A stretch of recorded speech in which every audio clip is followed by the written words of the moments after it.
Hello and welcome to our movement analysis video. We will be reviewing the movement of a veteran's salute.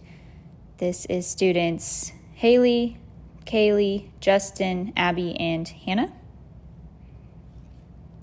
So our patient is Sam. He is a 64-year-old male and is a retired United States Air Force veteran who had a left side ischemic stroke 3 months ago. Sam is having difficulty with bilateral movements and experiences right side neglect. Patient uses a wheelchair and needs minimum assist to stand up and standby assist for static standing. Sam is a grandfather and enjoys attending his grandkids' ball games, but struggles with the inability to salute the flag during the national anthem. Patient does not mind sitting, but struggles with right side range of motion and adduction of the arm. Some signs and symptoms are loss of voluntary movement on the right side, impairment of sensation, including temperature, pain, and proprioception, aphasia, dysarthria, right-sided blind spots, slow, cautious personality, memory deficiency, and bilateral movement difficulty. His ischemic stroke occurred in the middle cerebral artery. To properly address Sam's roles and rituals of saluting the flag as a veteran, we need to hold a great knowledge of kinesiology and biomechanics to understand the minimal movements the body requires to perform not only this specific task, but also increase independence in Sam's everyday activities, whether it be dressing, grooming, bathing, cooking, or any other leisure activity he enjoys. This movement analysis allows us to understand whether we can work towards a specific goal using therapeutic exercise and activities, or if we should provide modifications to achieve the said goal. For example, if Sam does not reach the minimum range of motion and endurance that our body requires to safely participate in saluting the flag, we may recommend that the activity be performed when seated. To maximize independence in this activity, we want to start by understanding what Sam is physically and mentally capable of before we turn towards adaptive techniques. To know what a normal salute video is so that we can evaluate the movement, we have 2 videos. For the steps of the activity, we broke the movement up into 4 different phases. Each phase will be explained in greater detail throughout the video. Here is the clip for phase 1. As you can see, it is in static standing. And so this is the graph that shows all of the joints, the muscles involved, the agonist, antagonist, type of contraction, gravity, and minimal range of motion for this phase. And actually the head and neck, the wrist, hand, trunk, hip, knee, ankle, all of those are going to stay the same throughout each phase, and as well as the left upper extremity with the shoulder and elbow as well. That will stay the same. And these are all listed in different graphs. So we really want to focus on the shoulder and elbow as the phases continue. As you can see, all of these phases are isometric. They're staying the same, and majority will be assisted except for the head and neck that is against gravity, as well as the trunk, hip, knee, and ankle joints. That is all lower body, and those will be against gravity, while the upper extremities are assisting gravity. As you watch the video in phase 2, you will see that within one motion, the elbow flexes as the shoulder abducts to about 80 degrees, upwardly rotating the scapula. As the head, neck, wrist, and fingers remain the same position as they were in phase 1, the muscles of the right shoulder perform a concentric contraction against gravity to move the arm away from the body, while the muscles of the elbow perform a concentric contraction against gravity to flex the elbow. The joints and muscles of the trunk and lower extremity remain the same as phase 1, as well as the joints and muscles of the left upper extremity.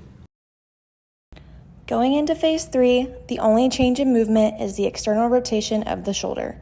All of the other parts of the body remain the same as the previous phase. When watching phase 4, the arm is being brought back into neutral.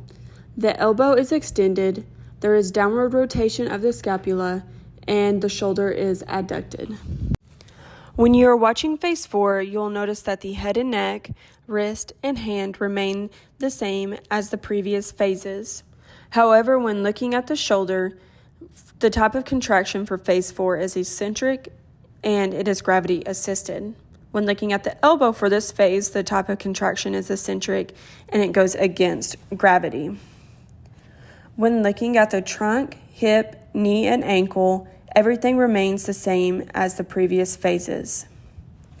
When looking at the left upper extremity, everything remains the same as the previous phases. Two assessments commonly used with stroke patients are the Fugl-Meyer and the Modified Barthel Index. The Fugl-Meyer is used when evaluating stroke motor recovery and is a quantitative measurement.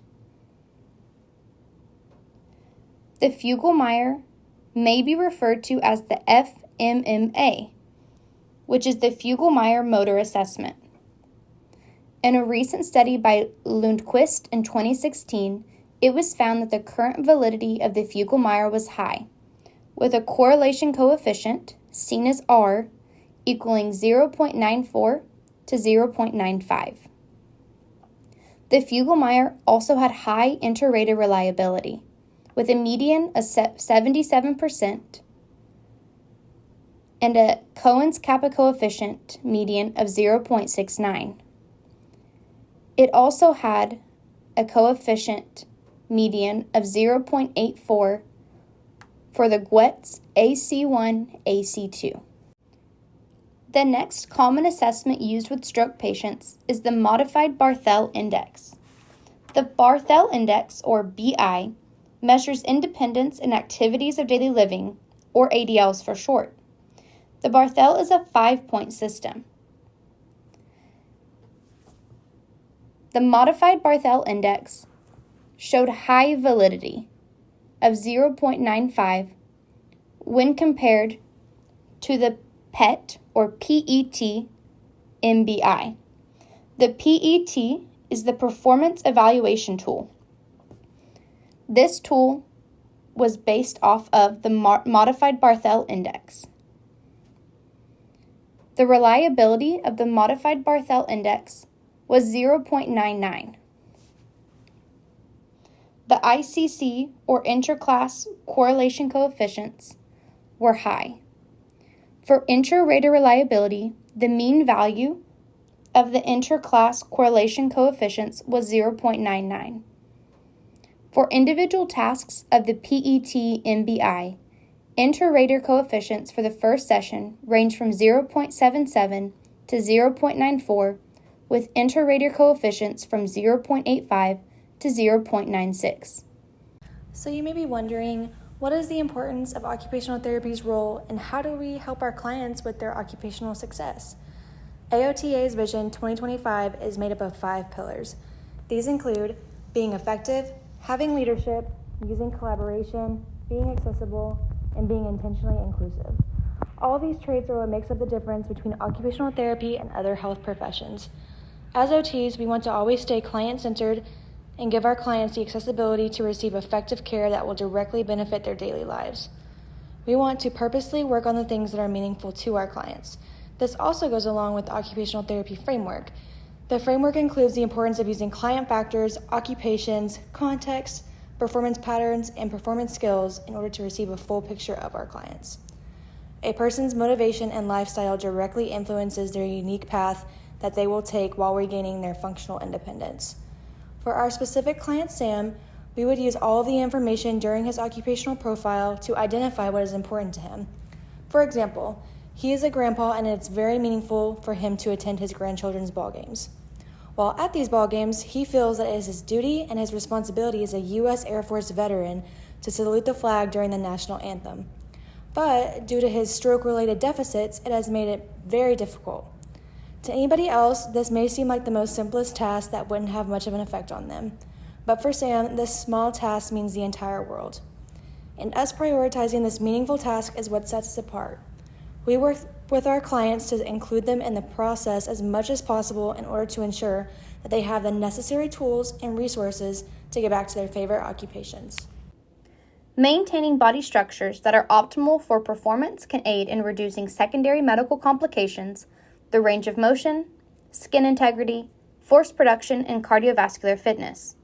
Strokes target localized portions of the brain, impacting anything from motor movement to language, visual perception, and cognition. Movement dysfunction associated with strokes and the stroke survivor's environment can lead to impairments, limitations, and participation in ADL, IADL, and leisure activities. Some common movement dysfunctions related to strokes include dystonia, myoclonus, tremors, and impaired gait or balance, which affects functional mobility. Physical and physiological barriers that inhibit success in daily life through engagement in functional activities can be and are addressed by occupational therapists. Movement dysfunction can result in caregiver burden when left untreated.